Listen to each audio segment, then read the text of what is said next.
Aujourd'hui, je vous raconte l'histoire de Pierre Lapin. Il était une fois 4 petits lapins qui s'appelaient Sautille, Bondille, Queue de Coton et Pierre. Ils vivaient avec leur mère dans un terrier sous les racines d'un très grand sapin.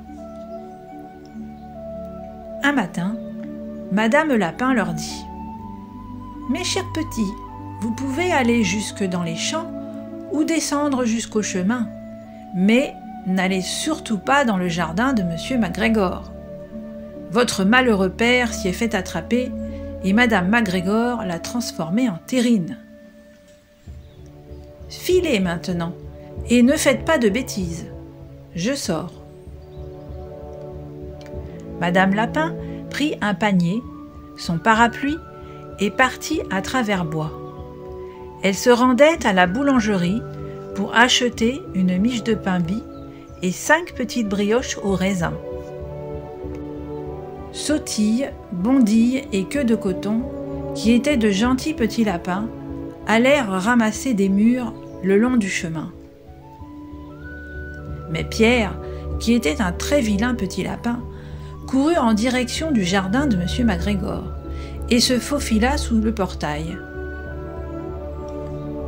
Il commença par manger des feuilles de laitue et des haricots verts, puis il mangea quelques radis. Après cela, comme il ne se sentait pas très bien, il partit à la recherche d'un peu de persil. Mais derrière un châssis de concombres, il tomba nez à nez avec Monsieur MacGregor. Monsieur MacGregor était à genoux en train de repiquer de jeunes choux. Mais il bondit sur ses 2 pieds et courut après Pierre en brandissant son râteau et en criant « Au voleur !» Pierre avait terriblement peur. Il se mit à courir au hasard dans le jardin, car il ne savait plus comment revenir au portail. Il perdit l'une de ses chaussures parmi les choux et l'autre au milieu des pommes de terre. N'ayant plus ses chaussures, il se mit à 4 pattes et fila à toute allure. À mon avis, il aurait tout à fait pu s'échapper, si seulement il n'avait pas foncé dans un filet de groseilliers et coincé les gros boutons de sa veste dans les fils. C'était une veste toute neuve, bleue avec des boutons de cuivre. Pensant qu'il était perdu, Pierre se mit à pleurer à chaudes larmes. Ses sanglots furent entendus par de gentils moineaux, qui, dans un grand remue-ménage, volèrent vers lui. Ils le supplièrent de se démener pour se libérer. Monsieur MacGregor arriva avec un tamis qu'il essayait de jeter sur Pierre pour l'attraper. Mais Pierre se tortilla tant et si bien qu'il réussit à s'échapper en laissant sa veste derrière lui. Il se précipita dans la remise et sauta dans un arrosoir.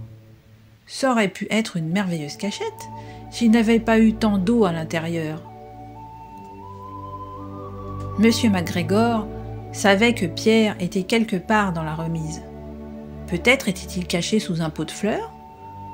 Avec précaution, il commença à les retourner et à regarder sous chaque pot.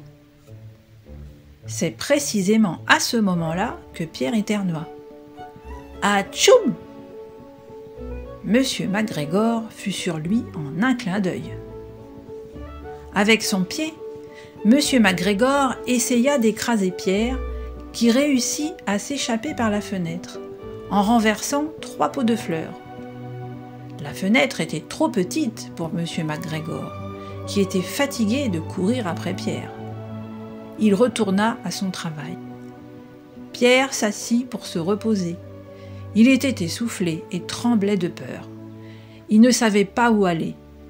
En plus, après s'être caché dans l'arrosoir, il était trempé. Au bout d'un moment, il se mit à marcher à petits pas, tout doucement, en regardant tout autour de lui. Il trouva une porte, mais elle était fermée. Il n'y avait pas la place pour un petit lapin grassouillet de se faufiler en dessous. Une souris allait et venait sur le perron en pierre. Elle était chargée de petits pois et de haricots pour sa famille vivant dans les bois. Pierre lui demanda quel était le chemin vers le portail. Mais elle avait un si gros petit pois dans la bouche qu'elle ne put répondre. Elle se contenta de secouer la tête. Pierre se mit à pleurer. Il essaya alors de trouver son chemin en allant de l'autre côté du jardin. Il n'en fut que plus égaré. Il finit par arriver à la mare où M. MacGregor remplissait ses arrosoirs. Un chat blanc observait les poissons rouges. Il était assis, très très calme, mais de temps à autre, le bout de sa queue tressautait, comme si elle était vivante. Pierre préféra s'éloigner silencieusement. Il avait entendu parler des chats par son cousin Jeannot Lapin. Il retourna à la remise, mais soudain, tout près de lui, il entendit le bruit d'une houe. Scritch, scratch, scritch, scratch. Pierre fila à petits bonds se cacher sous un buisson. Comme rien ne se passait, il grimpa en haut d'une brouette pour jeter un coup d'œil. La première chose qu'il vit fut M. MacGregor qui était en train de biner des oignons. Il tournait le dos à Pierre. Mais derrière lui, il y avait le portail. Pierre descendit à toute vitesse de la brouette. Il se mit à courir aussi vite que possible, en passant par une allée bien droite, derrière des baies de cassis.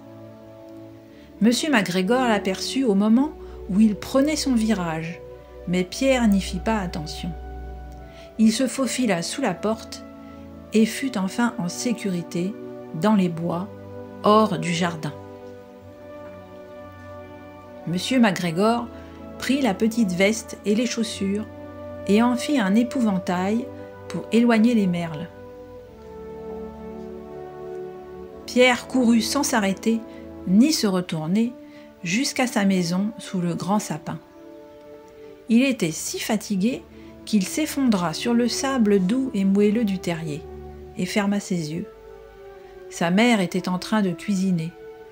Elle se demanda ce qu'il avait fait de sa petite veste et de ses chaussures.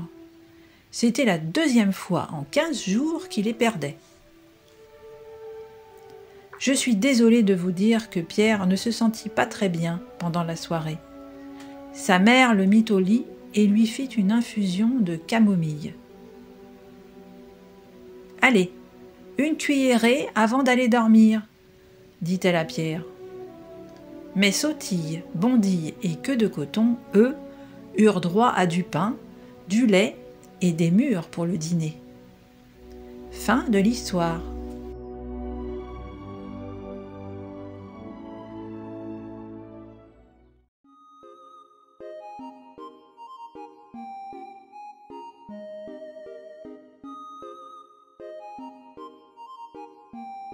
Si vous avez aimé ce livre, vous pouvez facilement le trouver en cliquant sur le lien dans la description pour l'acheter.